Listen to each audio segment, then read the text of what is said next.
Tá, por favor. No programa de hoje, um nobre de sangue azul. Eu juro promover a liberdade do Brasil. O homem é descendente direto da família imperial. O deputado federal e cientista político. Apesar do momento atual no Brasil, acho que o momento atual do Brasil...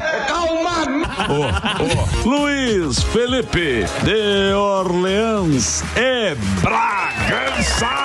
Muito bem, estamos aqui no Instagram LP Braganca BR. Boa. LP Braganca BR para você seguir aí no Instagram o nosso querido príncipe. Aqui está com o livro, ele me deu aqui, eu tenho o livro que é um livro muito bom, eu tenho capa dura.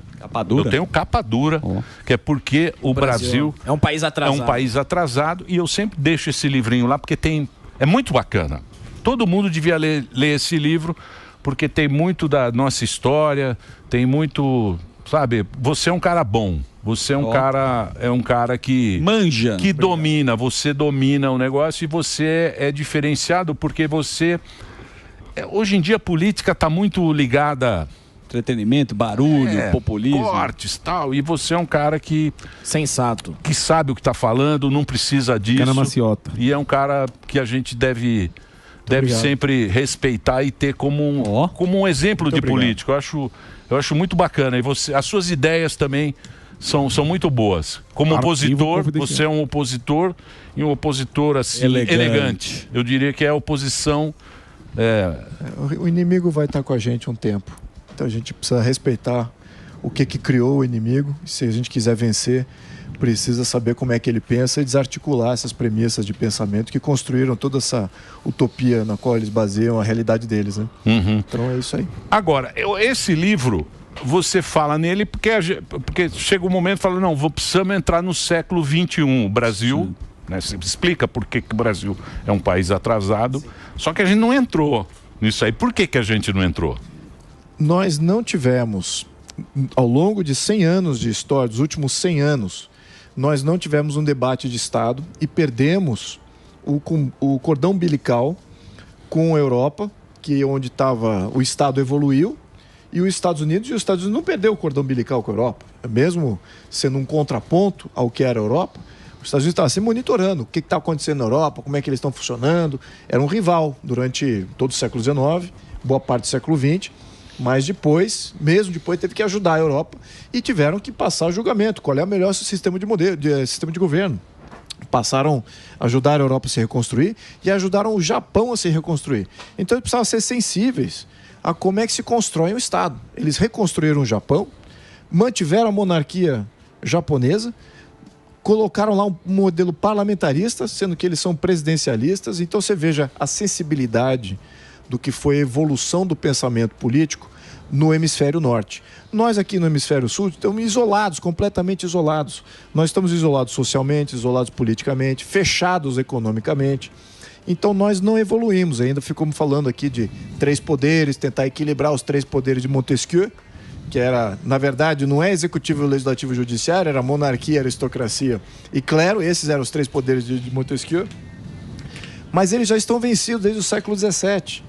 Já no século XVIII já tinha a concepção dos 4 poderes, que era o poder moderador, que se materializou no século XIX. Que era o imperador, né? Que era o imperador, e a maioria dos europeus evoluíram para esse lado.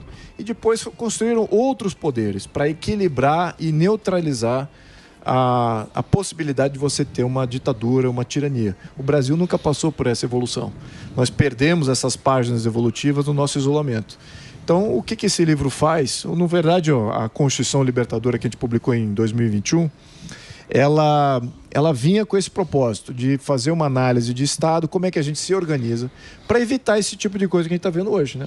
Tirania seja do Executivo, tirania seja do Legislativo, seja do Judiciário, que venha interferir de uma maneira draconiana em toda a sociedade, toda a questão econômica, constantemente, no detalhe. Então, a gente precisa remover, dar um passo atrás, reconectar com o nosso cordão umbilical e voltar a evoluir.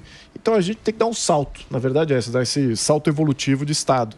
E o Brasil está propício para isso, porque essa Constituição atual, O modelo atual está falido, está falido.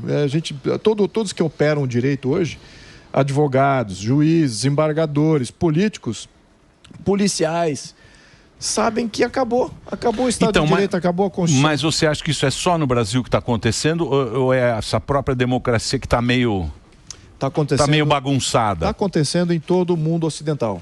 Todo o mundo ocidental, onde você tem uma abertura democrática, onde você se colocou como a grande pedra fundadora, é ter uma democracia liberal, representativa, onde a lei é igual para todos, né? E tem separação de poderes, Estado de Direito. Quem governa são as leis. Muito bem.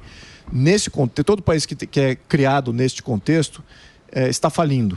Eles estão conseguindo subverter esses países. O resto dos países são países autocráticos, são ditaduras, que nunca tiveram democracia, nunca tiveram um Estado de Direito com separação de poderes, foram fundamentados aí em perpetuação de um grupo oligárquico dominante, ao passo que o Ocidente não. O Ocidente se colocou como sendo um grupo em que tudo que é político precisa ser validado pelo voto, ou ser validado pela opinião pública com alguma frequência.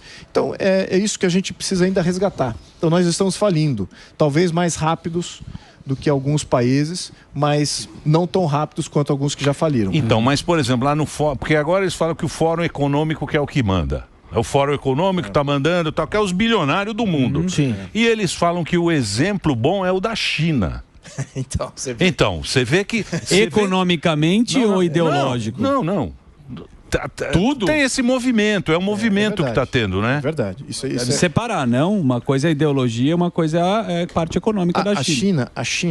A história da China, ela é importante para o brasileiro conhecer, porque tem um paralelo à história do Brasil importante.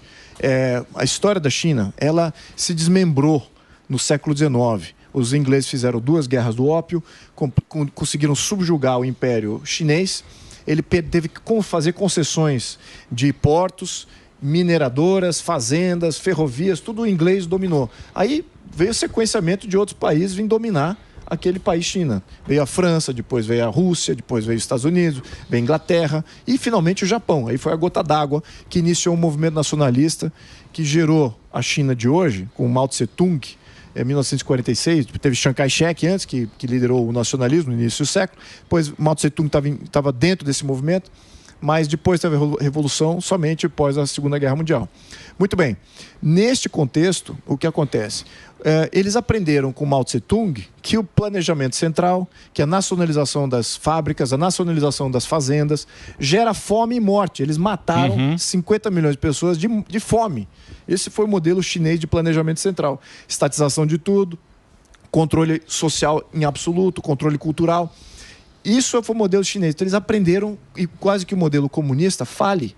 Entendi. Então, não funcionou. Não funcionou. Olha, isso aqui quebrou. Mas eles quiseram manter o poder político comunista, mas sobreviver. Como que vamos sobreviver? Aí entra Deng Xiaoping.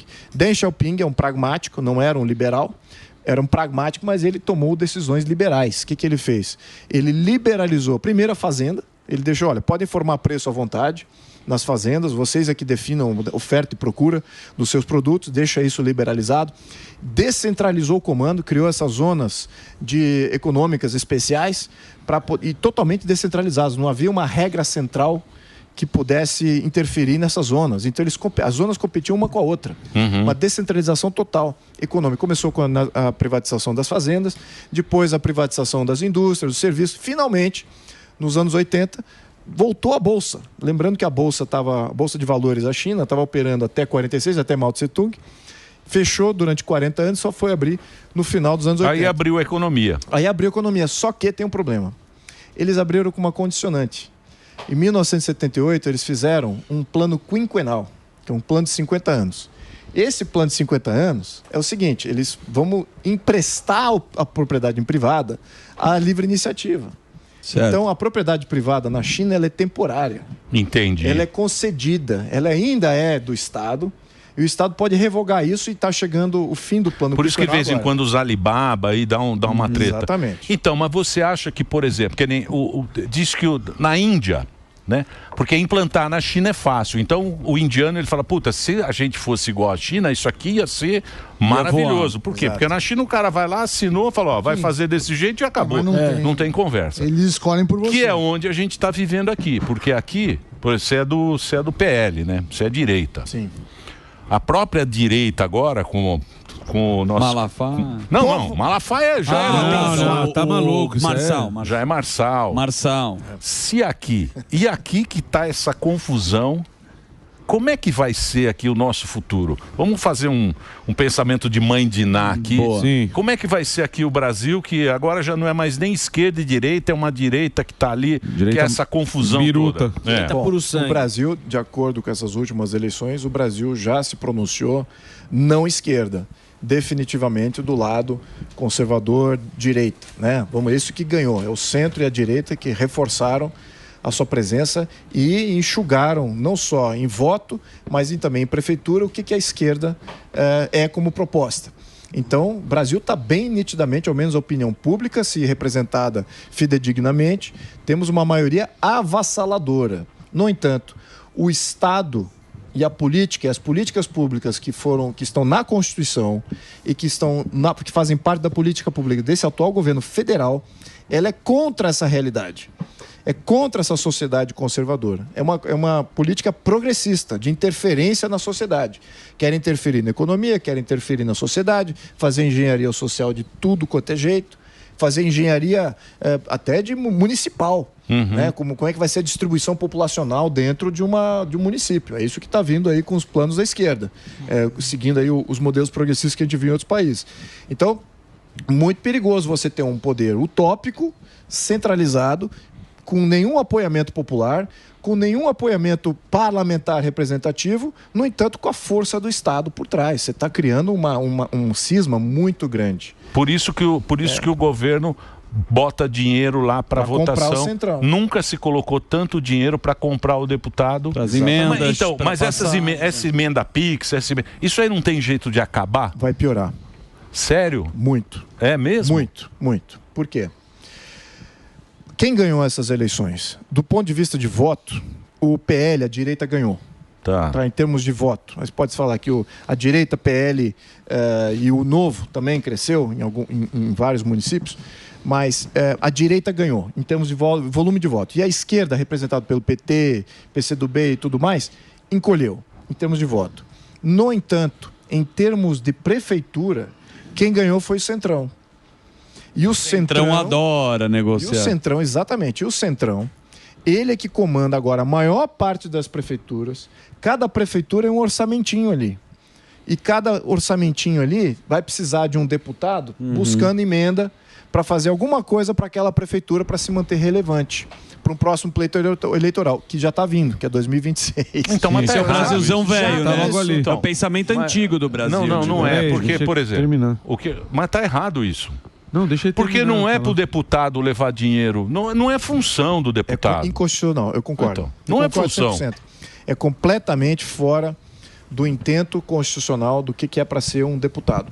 O deputado é para legislar e fiscalizar o poder executivo. Não só o deputado federal, o deputado estadual e o vereador. Essa é a função dele. Mas quando eles criaram esse negócio das emendas individuais, o que acontece? O deputado fica empoderado. Então ele passa a trazer dinheiro do federal para o local, para virar o herói. O herói da cidade. Faz lá um projeto, entrega lá uma creche, um saneamento, o que for, ele leva a glória disso, garante cabo eleitoral e garante a sua próxima reeleição. Então agora, quando eu vou para Brasília, Brasília está oca, porque tem tanta emenda individual e a discussão eles estão entregando para o Poder Executivo. Então falando assim, olha, muito bem, o Poder Executivo já comprou o Congresso, deram mais emendas individuais, muito bem, é para não ter discussão no Congresso de nada. Vai para a tua cidade, faz lá as tuas obras, fica com teus votos e passa aqui no Congresso de vez em quando só para bater cartão. Não é para discutir política pública, porque o Executivo é que vai implementar a política pública. Então ele neutralizou o Congresso. Então você veja, quem é que está lá no Congresso? A direita, que tem ainda opinião pública, que ainda quer debater, quer fazer uma oposição, quer fazer um freio no poder, no Executivo. e tá o pessoal que defende o executivo, que quer empurrar a agenda deles. Agora o Centrão some. Você tem ali 200 a 300 deputados do Centrão simplesmente omissos na sua função, princípio que é legislar e monitorar o poder executivo. Eles já estão comprados.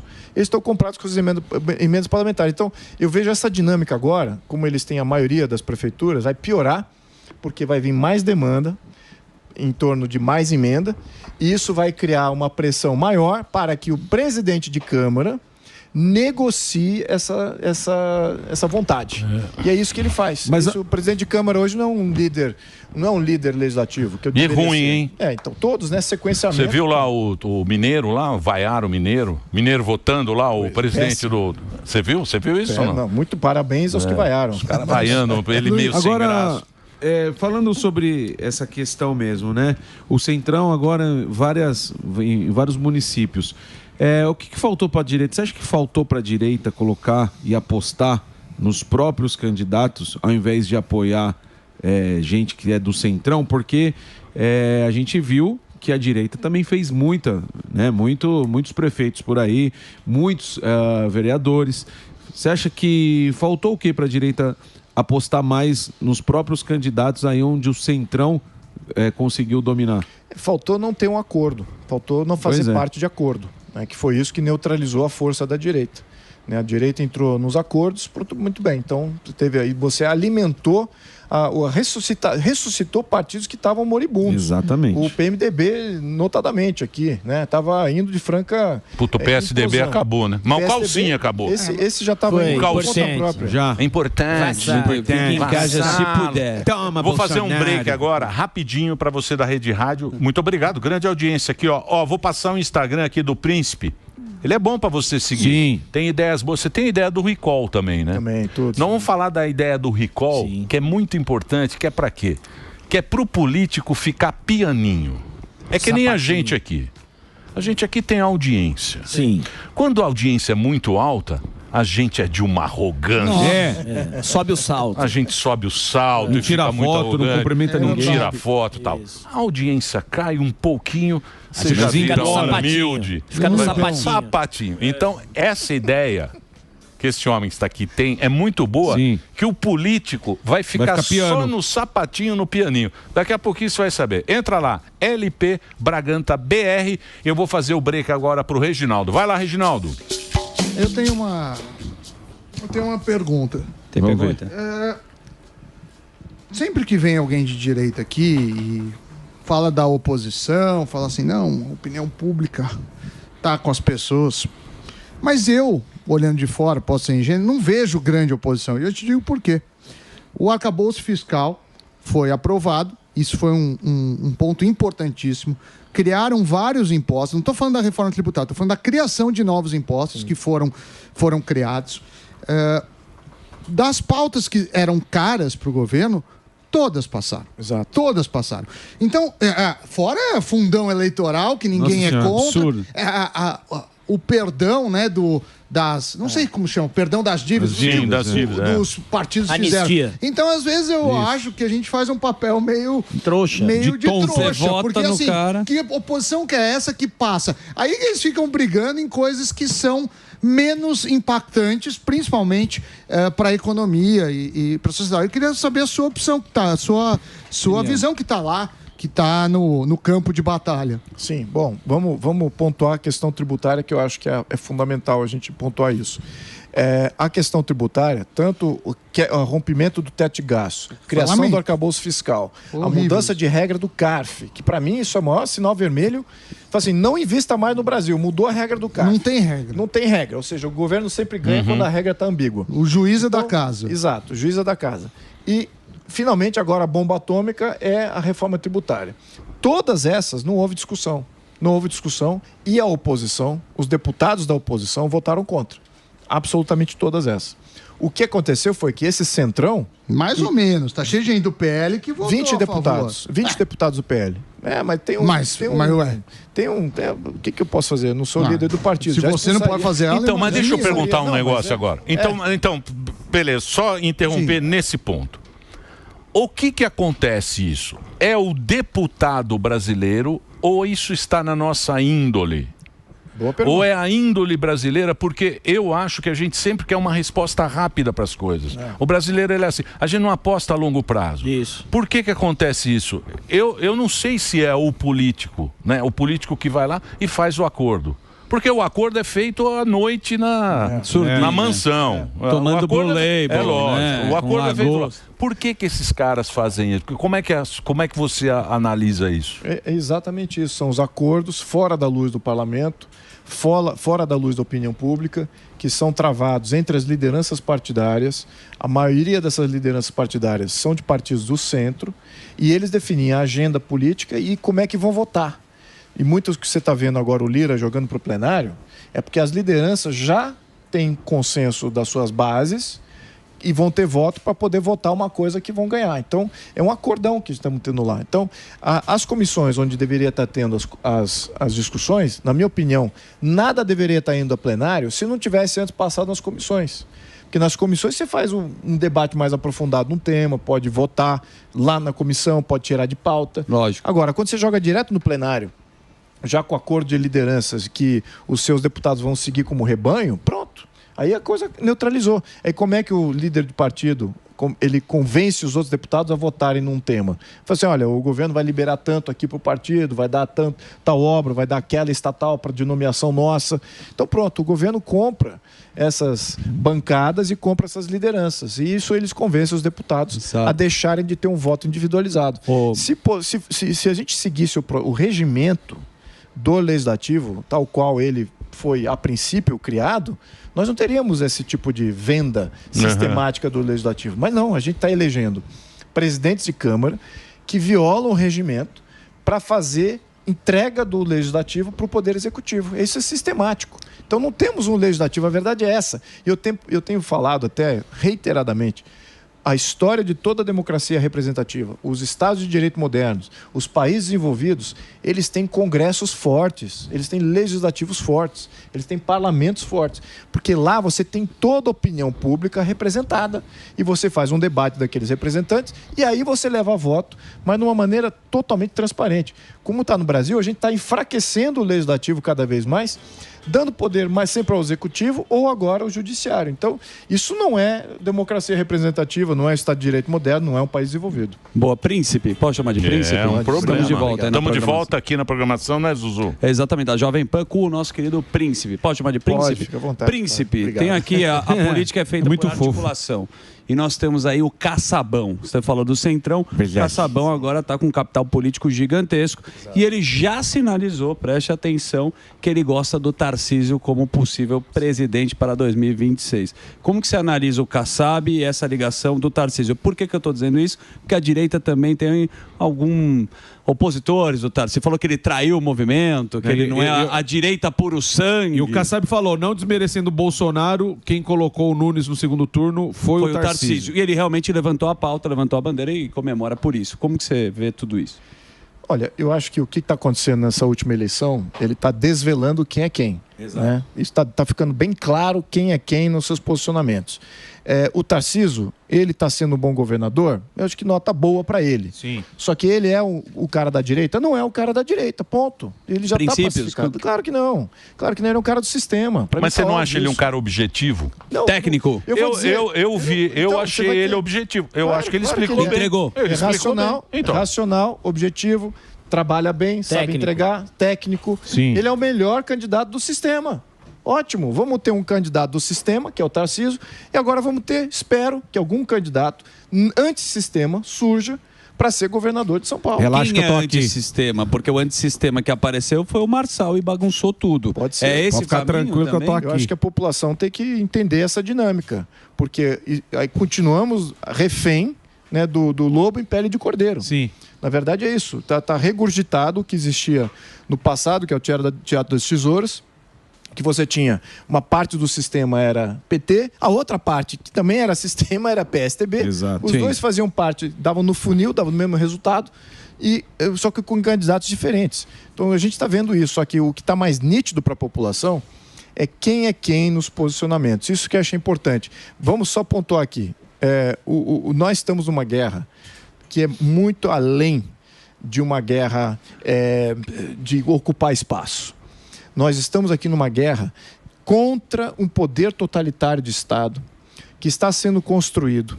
Isso vai perdurar vários períodos eleitorais se a população não entender que o sistema está crescendo, as políticas públicas estão deteriorando, o debate e o ruído e a interferência que a opinião pública tem, eles vão querer cercear isso para que o sistema vença sempre. E o que a gente está vendo? Todos aqueles que se apresentam contra o sistema são completamente erradicados da discussão política. E isso não é saudável. Então, eu vejo saudável um candidato como o Tarcísio como candidato do sistema, o que ele já está bem nítido que ele é, né? Tem uma tradição de funcionalismo público aí de várias décadas. E agora precisamos do candidato antissistema. É isso que eu vejo. Mas você coloca o Tarcísio como um PSD, como um Alckmin, o cara do sistema? Sim, claro. Ele é um Alckmin? Não, ele é um funcionário. Ele é funcionário público. Não. Uma coisa é o Geraldo Alckmin, que sempre se posicionou um cara de centro, e daí quando ele pulou do cavalo, Lula, eu acho que o Tarcísio está nesse lugar, o Tarcísio? Eu não quero comparar. Como análise política. Não, mas o próprio o Salles é antissistema. O Salles era do Alckmin. O Salles, então. Ele era do Alckmin. Ele falou aqui no programa. O Alckmin é uma pessoa maravilhosa. Eu estou imitando agora. Ele falou isso? Um abraço aí pro nosso querido. Vou imitar o Salles. O Alckmin, Emílio, é uma pessoa maravilhosa, honestíssima. Não concordo com a postura. Concordo. O cara do PSDB, ele tem um jeito de falar. É elegante. Eles falam de uma maneira segurando um copo de uísque. Mas vamos lá. Complexo. Você está querendo uma revolução conservadora? Exato. Precisamos de um conservador revolucionário. Mas é difícil. Tá tranquilo que eu tô aqui, filho. Mas é o que eu sou. Eu me julgo assim. Porque eu sou favorável às instituições. Eu acho que temos que ter um grau de institucionalização para não cair na baderna, na anarquia. E o poder sempre é preenchido, então que seja preenchido com algo que de fato nós debatemos como sendo necessário. É isso que é fundamental. Então vai sempre ter poder, vamos debater que tipo de poder a gente quer. Muito bem, a gente não fez esse debate ainda, a gente está se entregando para os poderes que existem. E eu estou dizendo, os poderes que existem são péssimos, eles passaram da medida. O Estado de Direito, deixar bem claro aqui para a audiência, imagine que o Estado de Direito é um fio da navalha, em que você tem que sempre andar em cima desse fio da navalha. Se você cai para um lado de muita institucionalização, muito serviço público, muito isso aqui, você entra na tirania de Estado. Que é o que a gente vive. Se você cai para o outro lado, você entra num caos, numa anarquia, numa baderna. E os seus direitos individuais, a sua liberdade acaba não existindo. Certo. Lembrando, a anarquia muitas vezes ela gera o caos gera a falta de direitos individuais preservados. Então você precisa de um pouquinho de Estado para garantir ao menos as suas liberdades individuais. Então é esse fio da navalha. Nós nunca debatemos o que é esse fio da navalha. Mas o deputado... Sempre debater, olha como é que o cara executa a educação. Mas, a gente quer educação estatal?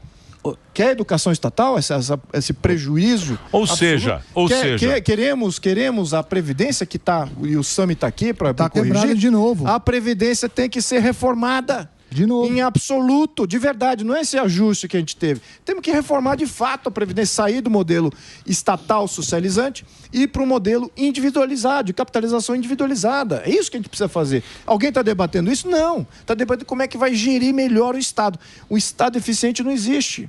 Então a gente tem que diminuir. Porque ficou muito grande. Ficou grande demais. Ele está fazendo tudo que a sociedade pode fazer. Mas, por exemplo, que nem aqui. Aqui, por exemplo, você vê que esse Estado... Nossa, aí, o Haddad... O Haddad, ele quer arrecadar. Sim. E está arrecadando o nosso dinheirinho. Os caras foram até pegar dinheiro esquecido. Você viu? Lógico que a gente viu. Agora eles querem pegar dinheiro de bet. Aí os caras estão loucos. Porque não tem mais... Mas porque gasta muito também, né? Eu sei. Ele gasta muito. Mas não tem fim. Não, mas tem fim porque acaba o dinheiro da classe média. O dinheiro tem fim, mas o gasto do governo não tem fim. O governo não consegue reduzir. Porque o Estado é muito grande. E ineficiente. Ineficiente, eu não sei. Não, é só você olhar. Não, então, aí você vai ter que fazer... Nós vamos ter que... Pelo que ele está falando, o Estado ficou tão bom e tão grande que agora tem que algumas coisas voltar para trás, porque a população não quer mais isso. Exatamente. A gente não aceita mais essa... sistema. Não sei se eu entendi. É exatamente isso. Então, o que a gente precisa? Nós precisamos de um revolucionário para mudar o Estado. Não é só política pública. Deve saber a diferença aqui. O Estado são essas instituições. Nós vemos como está dando errado já na questão até política. Instituição política e instituição de serviço público. Todas elas estão falindo. Todas essas instituições de saúde, educação, são antros de corrupção. É para onde vaza centena de bilhão de real. A Previdência vai quebrar o país. Estamos falando aqui de realmente romper com a estrutura macroeconômica. A questão de assistencialismo mata toda a dinâmica da livre iniciativa em vários setores e em vários estados. Nós não debatemos nada disso. Nós queremos um gerenciador disso que está aí. Não vai dar certo. Pode pegar o melhor gestor, o cara mais eficiente. Se o cara não reformar o Estado, a coisa não vai dar certo. Então nós temos que começar a debater isso. É isso que o antissistema faz. É isso que alguém que vem de fora do sistema faz. Coloca em discussão absolutamente tudo. É isso que a gente está precisando. Ô, deputado, mas... Pô, agora eu fiquei com medo. Não, mas para mim, pela minha sensibilidade, essa pessoa seria o senhor. Você tem uma pretensão na presidência? Não, mas isso é mundial. Eu já estou fazendo mundial. Eu já estou fazendo dentro daqueles que me seguem, das minhas publicações. Eu faço apontamentos. Digamos, você mencionou aqui a questão do confisco. Essa leitura é correta. O confisco, na minha opinião, eles querem tornar isso algo recorrente. Eles já estão contabilizando o confisco, que seria uma coisa aleatória, em qualquer empresa, qualquer, como dizem o americano, going concern, qualquer empresa que tem não é finita, ela é infinita, você nunca contabilizaria um confisco como sendo algo, isso aqui vai acontecer todo ano. Mas não, eles contabilizaram como sendo algo... Estão rapelando. Estão rapelando e vão rapelar no futuro. Aí você vem com a questão de acabar com o sigilo bancário, vão monitorar todas as contas bancárias. Você vem com essa ideia de Drex, que é uma moeda completamente rastreável. Sim. De onde que você usou, para o quê, quando e como, para quem que você pagou, quando e para que função. Tá lá. Empresa e pessoa física. Aí você vem acima disso, para coroar tudo isso. Você coloca planejamento central, que vai ser criado com a reforma tributária, pronto. Você já está com o modelo totalitário de observação absoluta de tudo, de que todo mundo está fazendo com o seu dinheiro, para onde que ele vai. E eles têm agora as razões e já a normalização da intervenção absoluta em todo mundo. Isso é que está sendo criado. Queremos isso? Isso está totalitário. Estamos a 2 vírgulas disso. Então, a população não se levanta quando tem confisco, a população não se levanta quando tem uma reforma tributária. É por isso que eu digo que o atual governador, ele é do sistema, porque ele buscou voto pela reforma tributária sem ter lido a proposta. Ele foi orientado, olha, pelo sistema aqui, o Kassab orientou e o Marcos Pereira deve ter orientado, obviamente que seguindo o que o governo Lula mas queria, sabe o que falavam aqui? Busca voto e bota esse negócio aí para funcionar. A gente a gente recebeu um monte de cara e eles falam o seguinte, porque a gente não entende, é chato. Nossa, tem que ler muita tributário página, é chato pra caramba. Pois é. Aí eles vinham aqui, os deputados falam, não, e a reforma tributária? Falam, não, a nossa reforma, o nosso sistema é o pior do mundo. Qualquer coisa que se faça vai ficar melhor. Só que esses caras malandro, o cara vai ter que pedir o dinheirinho lá em Brasília. Isso aí. Toda a arrecadação vai lá para Brasília e fala, para você eu dou, para você eu não dou. Não é isso? Brasília que escolhe, né? É isso aí. E pensa as cidades que arrecadam mais, daí vira um negócio que acontece lá Príncipe ferrou, hein? Não, ferrou. Mas ele é uma opção, tô achando. Ele não falou, ele não complementou. Você tem interesse? Mas quem é o revolucionário? A gente está discutindo. Olha aqui, estamos discutindo. Olha o que ele está falando. Ele já está se colocando. Eu não estou me colocando, eu não estou galgando espaço político, porque eu vou dizer, não adianta nada. Não adianta nada. Agora quero ser senador, agora quero ser governador. Esses cargos todos não vão adiantar nada. Isso. Porque vai se tornar irrelevante diante desse movimento, essas mudanças institucionais que já estão correndo, através do STF, através do governo, comprando o Centrão. A gente não está discutindo, não temos um Congresso funcionando como Congresso, está vendido esse Congresso.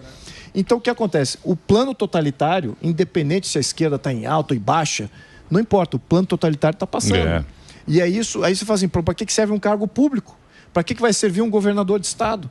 Para que vai servir um prefeito se toda política pública vai vir dessa burocracia tecnocrata anônima, centralizada lá em Brasília, distante de tudo e todos, passando todas as regras que eles querem, sem nenhum comprometimento de ter uma rivalidade política local para fazer uma contestação. É isso que a gente está vendo agora. É muito perigoso. É sim um modelo chinês, é sim muito parecido com o modelo chinês e eu acho isso muito preocupante. E é muito mais preocupante não ter mais pessoas falando sobre isso. Aqueles que estão acompanhando a política por dentro estão muito sapientes do que eu estou falando. E concordo nessas conexões. E, de fato, estamos vendo o perigo. Mas isso é lá no Fórum Econômico lá que os caras falam, pois que é o chinês que é bom.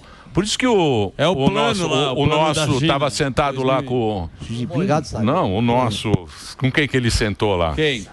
Ele é operário. Com quem que ele estava sentado lá? Quem sentou com quem? Quem sentou? Quem com quem? Com quem? Com o Bill Gates. Ah, tá. É. Claro. Mas Ô menino, vocês vão...